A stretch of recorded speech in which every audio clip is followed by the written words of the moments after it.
Question CSIR net दिसंबर 2012 में part सी में पूछा गया, 4 मार्क्स का दिया हुआ था।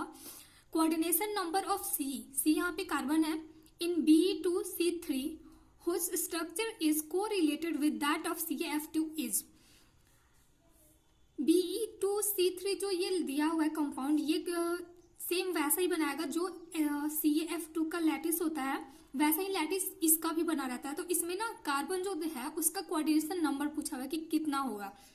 तो अब देखो CF2 का हमें पता रहता है क्यों ये FCC बनाता है, ठीक। तो FCC लैटिस बनाता है, तो इसमें ना Ca कैल्शियम है, कैल्शियम 2 पॉजिटिव होता है, और यहाँ पर ये जो कंपाउंड है इसमें जो C3 2 नेगेटिव आएगा, ये FCC बनाता है। इस कंपाउंड में अनायन बनाता है FCC लैटिस, और इस वाले में कटायन बनाता है FCC लैटिस।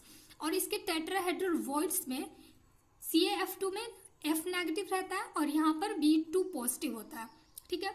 अब देखो हमसे पूछा क्या गया है कि कार्बन का कोऑर्डिनेशन नंबर कितना होगा।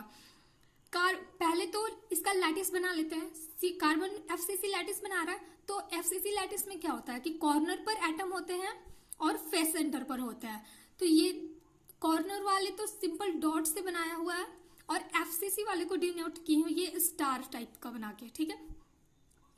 अब देखो अब हमें ये देखना है कि ठीक है लैटिस तो बन गया, अब ये जो टेट्राहेड्रल वॉइड में जो आएंगे, क्योंकि इसका हमें कोऑर्डिनेशन नंबर निकालना है ना, तो कोऑर्डिनेशन नंबर कैसे निकालेंगे। अब देखो इसमें टेट्राहेड्रल वॉइड पहले पता होना चाहिए कि कहाँ होता है।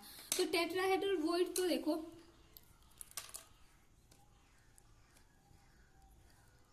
एक जो कॉर्नर वाला एटम होता है ना वो, और इसके साथ में एक कॉर्नर के साथ 3 फेस होते हैं क्यूब के। इस वाले कॉर्नर को यदि देखें तो एक तो एबव के साइड में ये वाला है, फिर इसके जस्ट इधर साइड वाला एक फेस, और एक ये बैक वाला फेस, और फिर इन तीनों एटम को यदि मिला दे हम एक दूसरे से,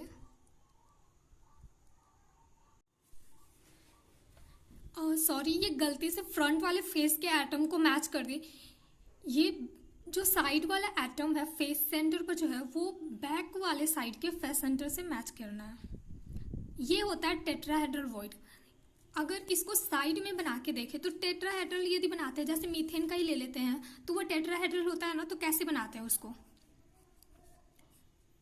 टेट्राहेड्रल जब बनाना होता है तो उसका स्ट्रक्चर ऐसे बनाते हैं, फिर इसका जब लैटिस की तरह अगर इसको ज्वाइंट करते हैं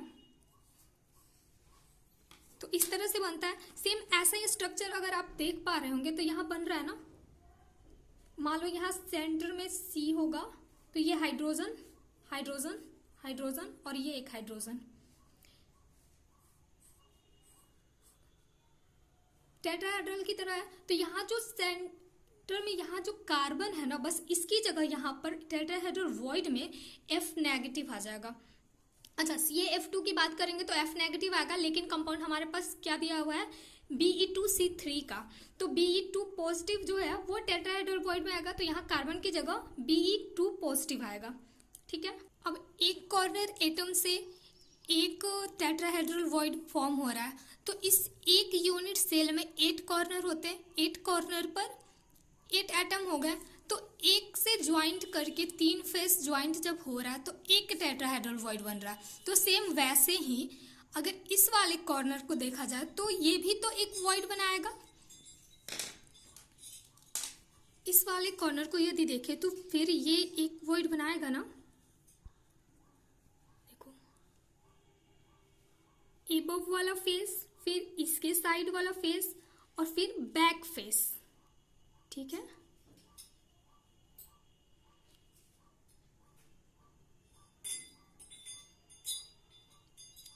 एक टेट्राहेड्रल इसका बन गया। सेम वैसे ही तो इसके पास टेट्राहेड्रल वॉइड यदि एक यूनिट सेल में देखे तो 8 बनेगा, 8 टेट्राहेड्रल वॉइड हो गया। अब कोऑर्डिनेशन नंबर पूछ रहा है, तो देखो एक एटम ये रहा, ये कॉर्नर, इसी को यदि लेते हैं तो एक कॉर्नर एटम के लिए हम कहते हैं ना कि उसका एक यूनिट सेल में 1/8 कंट्रीब्यूशन होता है। 1/8 कंट्रीब्यूशन का क्या सेंस हो गया कि एक यूनिट सेल में ये एटम जो है वो एक यूनिट सेल में 1/8 पार्ट ही अपना दे रहा है, तो बाकी का इसका जो पार्ट है वो कहाँ गया। सेम एक लैटिस जो बनता है ना, तो एक लैटिस का सिर्फ ये एक यूनिट है, इतना एक यूनिट सेल। सेम ऐसा ही इस एटम के लिए बैक साइड में होगा, वैसे ही ये 3D में प्रेजेंट होते हैं ना, तो देखो 4 तो मान लो नीचे के साइड में हो गए और फिर 4 ऐसे ही एबव के साइड में होंगे ऊपर की तरफ। इस स्फेयर का एलिमेंट को स्फेयर माना गया है, तो इसका जो सेमी स्फेयर यदि स्फेयर है तो आधा स्फेयर जो होगा वो इस चारों यूनिट सेल में बटा हुआ है और आधा ऊपर के साइड में। तो एक यूनिट सेल के लिए देखो 1 2 3 4, फिर 4 ऊपर भी होंगे, तो इसका हो गया ना कि एक के लिए 1/8 पार्ट ही अपना पार्टिसिपेट करा रहा है। तो ऐसे ही अब देखो एक यहाँ पर टेट्राहेड्रल वॉइड, फिर दूसरा सेम ऐसा ही इधर भी तो एक टेट्राहेड्रल वॉइड बना रहा होगा। इधर जो लैटिस बनेगा इसके भी 3 फेस के साथ एक टेट्राहेड्रल वॉइड फॉर्म होगा। फिर बैक साइड में भी ये जो दोनों है यहाँ भी टेट्राहेड्रल वॉइड होगा और उसमें टेट्राहेड्रल वॉइड में जो ये बी पॉजिटिव एटम आएगा वो होगा। फिर सेम ऐसे एबव के मतलब एबव साइड में भी होगा ना, ऊपर के साइड में, तो 4 नीचे और 4 ऊपर, तो हो गया ना टोटल 8 इसके कोऑर्डिनेशन नंबर। ये कॉर्नर पर जो था वो कार्बन C32 पॉजिटिव ही बनाया हुआ था, तो इसके लिए कोऑर्डिनेशन नंबर कितना हो गया 4। नीचे वाले वॉइड में जो एटम है वो, और 4 ऊपर जो वॉइड में एटम होंगे, तो टोटल कितने हो गए 8 हो गए। तो इसलिए इसका आंसर जो है वो 8 आ गया। तो डी ऑप्शन इसका सही हो गया। अब इसको जैसे मान लेते हैं कोई एक लैटिस है और उसका ये एक यूनिट सेल है, तो देखो इसके पास यूनिट सेल की तरह ही क्यूबिक, ये भी क्यूबिक है। अब इसके पास कॉर्नर कितने हो गए 8 है ना, 1 2 3 4 और फिर नीचे के साइड में 1 2 3 4, 8 कॉर्नर है इसके पास। अब देखो एक कॉर्नर के साथ कितने फेस है 1 2 3 फेस हो गए ना, तो एक कॉर्नर 3 फेस के साथ अटैच है। तो जो टेट्राहेड्रल वॉइड का मैं बताई, तो देखो एक कॉर्नर ये हुआ, अगर इसको मैच करे इस वाले फेस सेंटर पर जो एटम होंगे उससे, फिर इस वाले फेस सेंटर पर और इस वाले फेस सेंटर पर, तो तीन ये हो गए एटम और एक ये 4। टेट्राहेड्रल वॉइड बनाने के लिए हमें 4 एटम की ही जरूरत होती है, जो आपस में मिलकर बीच में एक खाली जगह बना लेते हैं। स्पेस उनके पास आ गया, तो उस वॉइड में ना, वॉइड मतलब होता है खाली जगह, तो ये चारों एटम जब मिलके एक वॉइड बनाएंगे तो उसमें कोई एक एटम जाके आ जाता है। टेट्राहेड्रल वॉइड हो गया। अब जो कंट्रीब्यूशन की बात करते हैं हम कि एक कॉर्नर पर कंट्रीब्यूशन कितना होगा, जैसे मान लो एग्जांपल के लिए ये अब स्फेयर कोई चीज है नहीं जिसको काट के बता सके, तो इसलिए आलू का यूज कर रहा है। ठीक, देखो एटम को भी हम स्फेयर माने हुए हैं। स्फेयर हर एक कॉर्नर पर एक स्फेयर होगा, मतलब एक एलिमेंट होगा, कह ले एटम कह ले। तो ये देखो ये जो होता है ना कि इसका हाफ, यदि इसको स्फेयर माने तो इसका यदि हाफ पार्ट करेंगे, हाफ को सेमी स्फेयर बोलते हैं।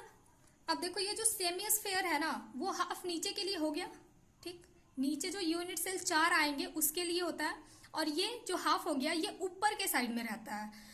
तो अब ये जो हाफ सेमी स्फेयर है ना, ये भी 4 यूनिट सेल में प्रेजेंट रहता है। 4 कौन कौन से, एक तो ये यूनिट सेल हो गया, जस्ट सेम इसके बगल में यहाँ पे भी ऐसा ही एक यूनिट सेल होता है, और इसके जस्ट पीछे मतलब 1 2 3 4 यूनिट सेल होते हैं। तो ये 4 और बटेगा, 4 भाग में ये जाएगा।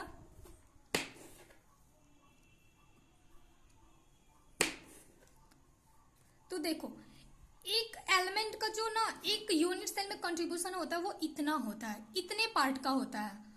तो 4 जो सेमी स्फेयर था हमारे पास वो कितने यूनिट सेल में बट गया, 4 में बटा है। सिर्फ नीचे वाले बिलो के साइड में यदि बात कर रहे तो सेम वैसे ये जो होगा वो एबव के साइड में आएगा, तो एबव वाले में ये भी तो 4 पार्ट में बटेगा। अब 4 पार्ट में, अब देखो एक स्फेयर कितने पार्ट में बटा है, 8 में बट गया। तो इसी वजह से कहा जाता है कि एक एटम जो होता है ना, वो 1/8 कंट्रीब्यूशन होता है एक यूनिट सेल में। तो ये यूनिट सेल, एक यूनिट सेल में एक स्फेयर का 1/8 कंट्रीब्यूशन है। तो वो 8 पार्ट जो होते हैं ना, वो यही पार्ट बटे हुए रहते हैं ऐसे। तो यही फिर अगर मान लो इन सबको जोड़ दिया जाए, चार चार नीचे हो गए, 4 फिर इसी का ये वाला पार्ट ऊपर की तरफ हो गया, तो एक स्फेयर बना लेगा ना। तो सेम ऐसे ये होता है कंट्रीब्यूशन को 1/8 यदि कॉर्नर वाले का कहते हैं तो क्यों कहते हैं 1/8 ये वाला है।